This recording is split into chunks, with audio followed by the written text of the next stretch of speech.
सज्जनों ध्यान दें, आप सभी को अनन्या क्लास में स्वागत है। ये एलपी का क्वेश्चन, एलपी का मतलब लीनियर प्रोग्रामिंग, और ये 2025 में डिफिनिट आएगा। अगर ये नहीं आया तो जो क्वेश्चन आएगा उसको बना देना है, एक ही क्वेश्चन सीख जाना है। इसमें जो रहेगा मैक्सिमम या मिनिमम वैल्यू कहेगा निकालने के लिए, या तो मैक्सिमम या मिनिमम या दोनों कह सकता निकालने के लिए। सवाल इस तरह से दिया रहेगा, x + 2y less then greater than दिया रहेगा, x का मान y का मान रहेगा और z का जो मान है यही मान निकालना है कि ये मिनिमम है कि मैक्सिमम है। तो इसके लिए ग्राफ बनाते हैं। ग्राफ सबको बनाने आता है, इससे पहले भी आप लोग क्लास 10 पढ़े ग्राफ। और ग्राफ में क्या करना है कि पहले हम टेबल बनाते हैं। तो पहले टेबल बनाएंगे, ये x हो गया, ये x डैश हो गया, ये y और ये y डैश हो गया। तो पहले जो समीकरण उसका टेबल बनाएंगे, x + 2y less than equal to 16 है। इसका टेबल बनाने के लिए आप जानते हैं कि x और y का मान लिखते हैं। तो एक बार x का मान हमने 0 कर दिया तो y का मान निकल जाएगा 8। अगर y को 0 कर देंगे तो x का मान निकला 16। यहाँ पर मान लिखते हैं हम 2 4 का अंतराल में, 2 4 6 8 10, यानी 2 4 का अंतराल लिख दिए। इधर हो जाएगा 2 4 6 8 10 12 14 16 18 20। इस तरह से 2 का अंतराल में हम कहीं ग्राफ में खींचा हुआ रहता है। ये ग्राफ नहीं है तो हम क्या किए कि इसी में खींच दिए हैं। अब यहाँ पर दिया है कि x का मान 0 तो y का मान 8, तो 0 तो यही हो गया, x 0 तो y का मान 8 यहाँ चला आएगा।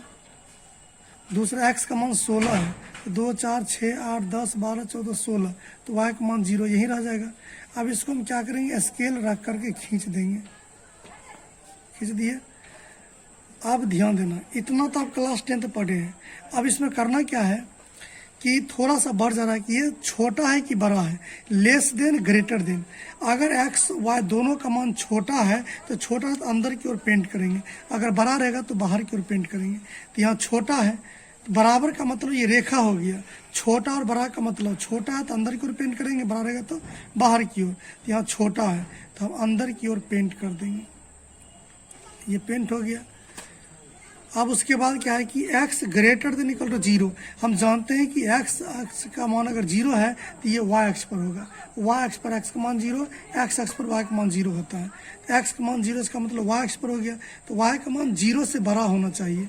तो 0 से बड़ा, तो 0 इधर 0 हो गया, इधर बड़ा हो जाएगा, तो इधर पेंट कर दिए।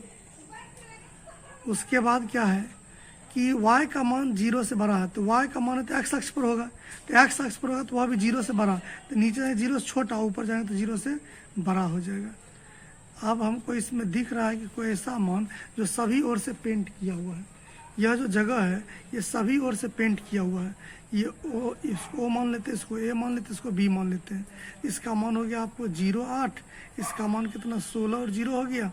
अब यह जो क्षेत्र है सभी ओर से पेंट किया हुआ है, तो यह तीनों मान, क्योंकि ओरिजिन का मान 0 0 होता है, यह तीनों मान इसी जेड में रखेंगे।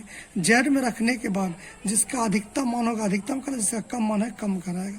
जैसे मान लेते हैं हम 0 ओ का मान लिखते हैं, ओ का वैल्यू है 0 0 और जेड बराबर मान है 3x + 7y।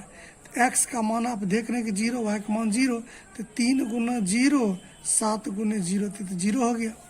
दूसरा है a का मान आपको 16 और 0 है, 16 0 है, तो यानी z का मान होता है 3x + 7y। तो हम लिख सकते हैं 3x का मान 16, 7y का मान 0 हो गया, तो 16 3 48, 0 तो 0 हो गया, तो 48 हो गया। b का मान है वह मान आपको 0 और 8 है, तो 0 8 लिखे। तो z का मान में है 3x + 7y। x का मान यहाँ पर 0 है और y का मान 8 है, तो ये 0 और ये 8 से 56 हो गया। अब ध्यान देना है कि 3 वैल्यू निकला, एक 0 निकला, 48 और 56। हमें पूछ रहा है कि मैक्सिमम वैल्यू, मैक्सिमम वैल्यू इसमें दिख रहा है 56, तो इसका लिखेंगे इसीलिए मैक्सिमम वैल्यू इजकल टू कितना 56 एट द पॉइंट, किस बिंदु पर है, तो बिंदु का मान है 0 और 8, तो यानी 0 8 पर ये मैक्सिमम वैल्यू है।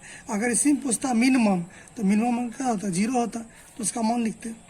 तो तो ये हो गया, या दोनों पूछ देगा दोनों लिख सकते हैं।